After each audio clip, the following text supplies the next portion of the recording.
Good day, everyone. Today I have with me Arnold, and we'll be looking at dictionaries in Python. Yes. So dictionaries are incredibly powerful tools for connecting um, related pieces of information.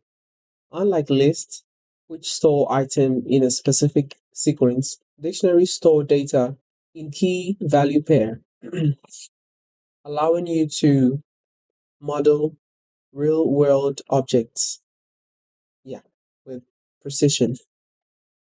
So in our number one here, we can see what is a dictionary. A dictionary is a collection wrapped in braces. So this is very important in the syntax. You must remember the curly braces.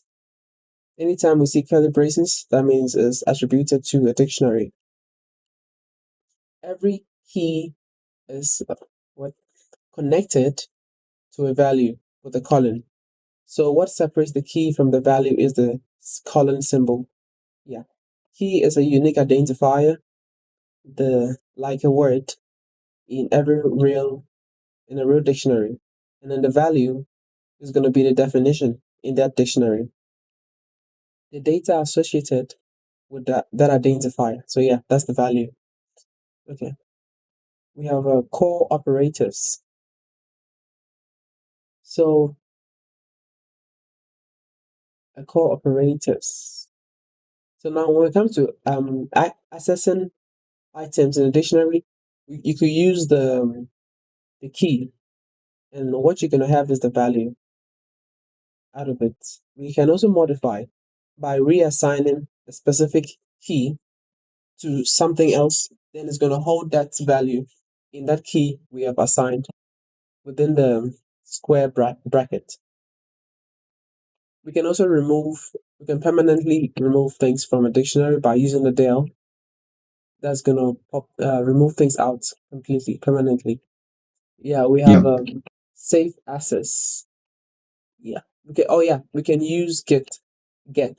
So now in case the item is not available in our dictionary, it's not gonna give us an error. It's rather gonna give us none, none, instead of yeah. So this is a safe access get. And we can also put in two parameters just in case the object is missing. For instance, if I should go and look for points, in case there is no point key in the dictionary, it's gonna assign something to it for me, and it's gonna tell me no value, because no value is gonna be assigned to points in case there is no points in the dictionary. Yeah, we have a pro tip. Use get when you aren't sure if the key exists. Yeah, so this is a safe practice. We use get instead of using the square braces to access things from, instead of using this right here is the square bracket. You can use the get keyword and put in parameters. That's just a pro tip. Yeah, it prevents your program from crashing.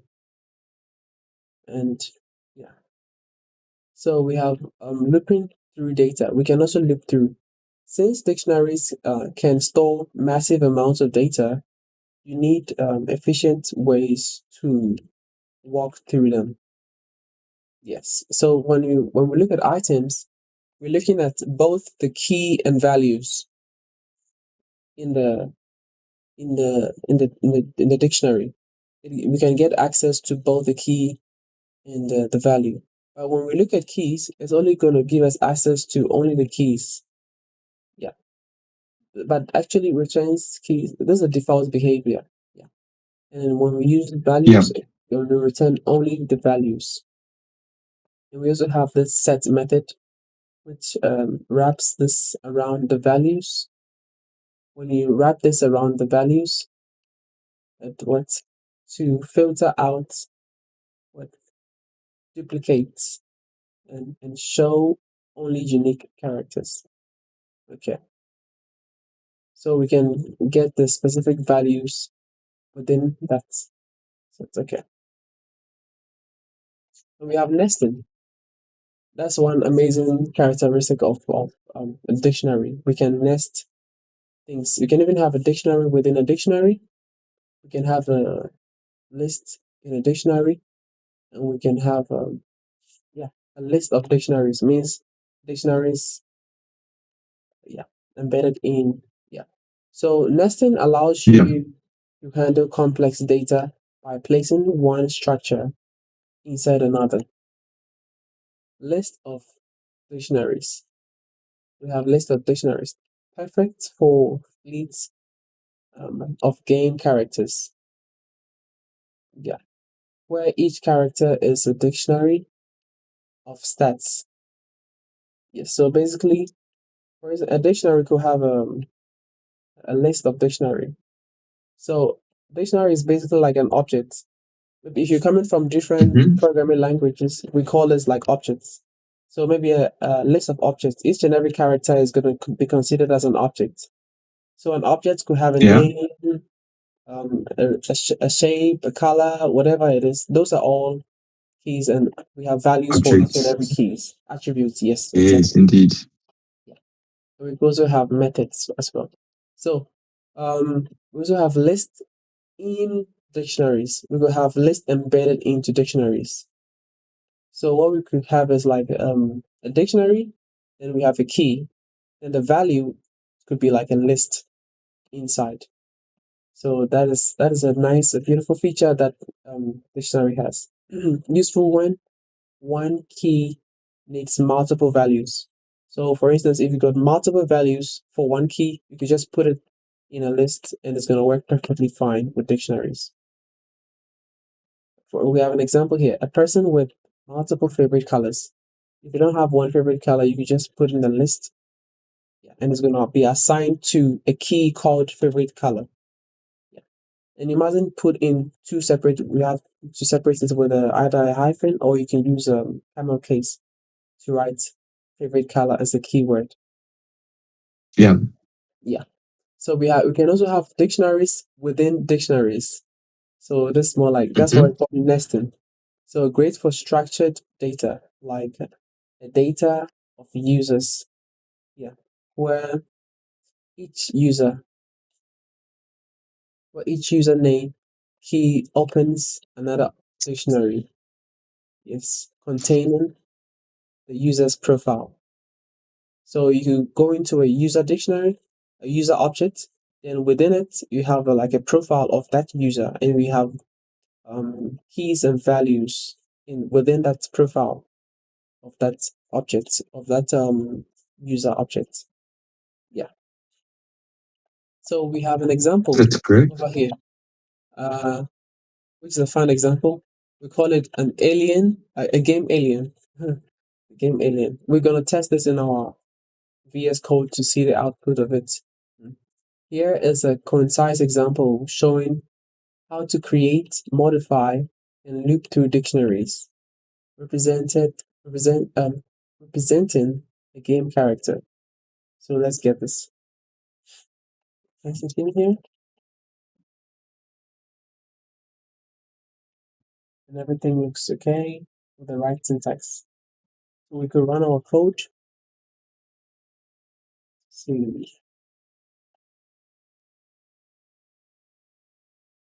So yeah. So what we have here is a dictionary because we remember the curly braces is what makes it a dictionary, and we will have our key value pair. So this right here I highlighted is our key value pair, and it's separated with a comma, Hmm. and then we have our second key value pair. So this is a nice way of writing it, but you can also split it into a line like this. And this is also perfectly fine. You could do it this way. It's still okay, such that you can see the key and the value on one line. It doesn't look too clumsy on one line. This is also perfectly fine. So in two, we have accessing and modifying. So now we're going to try to access. So we have a print. The alien is um, the color. In case we have a color, it's going to look through the object alien zero, which is our first alien, Then we're gonna look through that key. The key we passed in the key over here, which is color. So we're gonna look at the key, and then what is the value stored inside the key is green.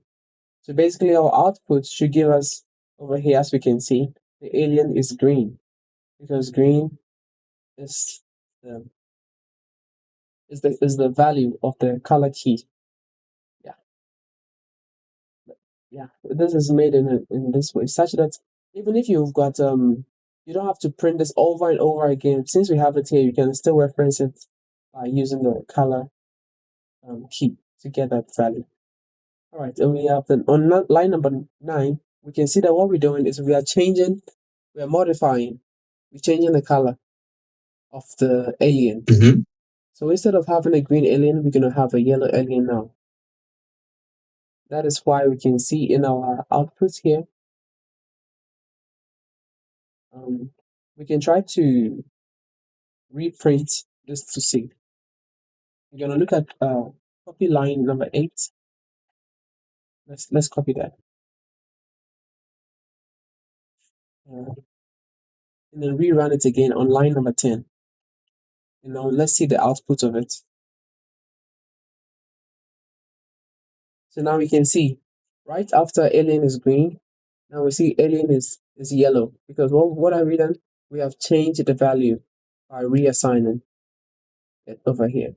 So that is so on number 3, which is line number 12, we can see that we adding new information. Now we have the expos. The expos it wasn't there initially in our objects. But what we are doing is we are assigning the value to a key, and we're putting it into our alien 0. So that's what we're doing right here. So, and we're also assigning the speed of the alien, because this is an alien game. So the x pos is like the position, the x position on the x-axis is moving left to right. So y pos should move up and down. Basically, that's what it should mean. That's quite a simple way for every programmer to understand, and that's the speed. So now Yeah.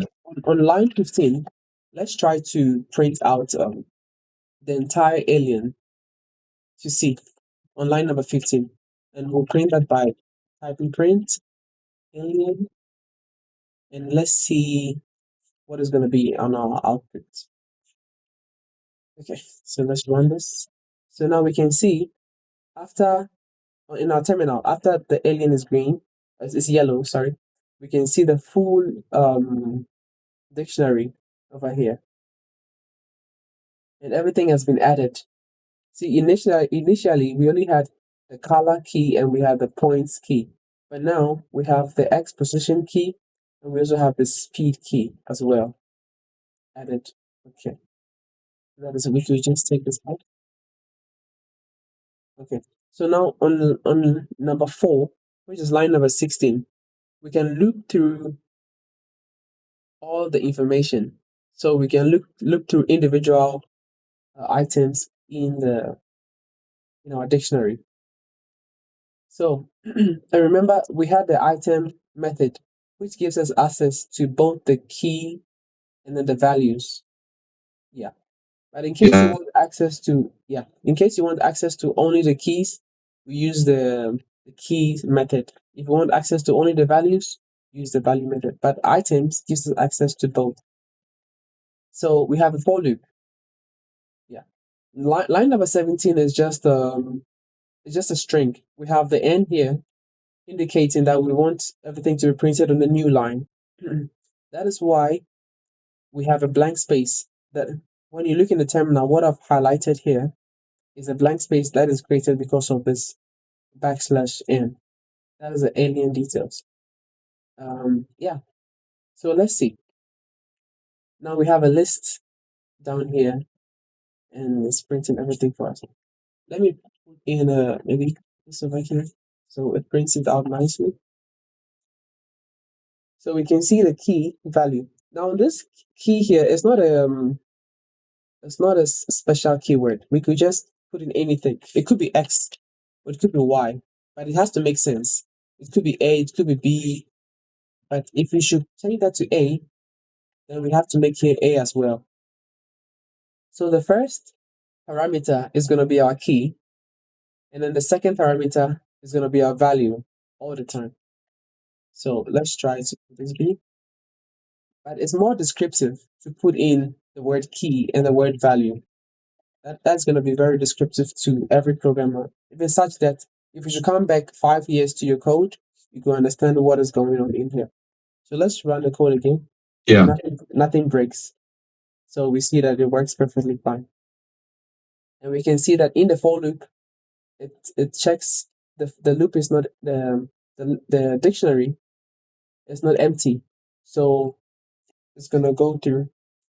So we have the A, the title. The title over here, what it does, it capitalizes as we saw in chapter 2 and 3. Mm-hmm. Yeah, it capitalizes the the key because A is the key and then B is our value. So, but I think the best practice is to make it simple for everyone to understand. We're gonna put in the word value, and we're gonna put in the word key. Because this is more descriptive, Yeah. and it works perfectly fine. So, and we have a exclamation. I'm sorry, a colon here to separate it. And that's what we see in our output here in our terminal. And then we have the value. So basically, that is what is happening in here.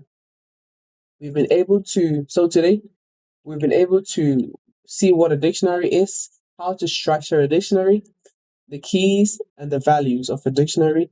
We've also seen how to access and modify items in a dictionary, and we've also seen how to, add new information.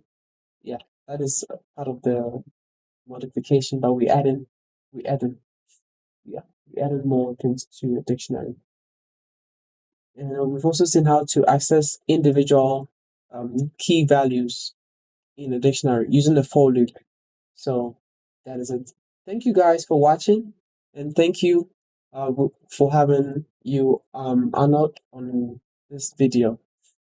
So hopefully in the next chapter we'll be looking at more Python concepts. Yes, Yes. indeed. Yeah. Thank you so much, and don't forget to watch the previous videos that I've posted on the channel. Thank you guys so much.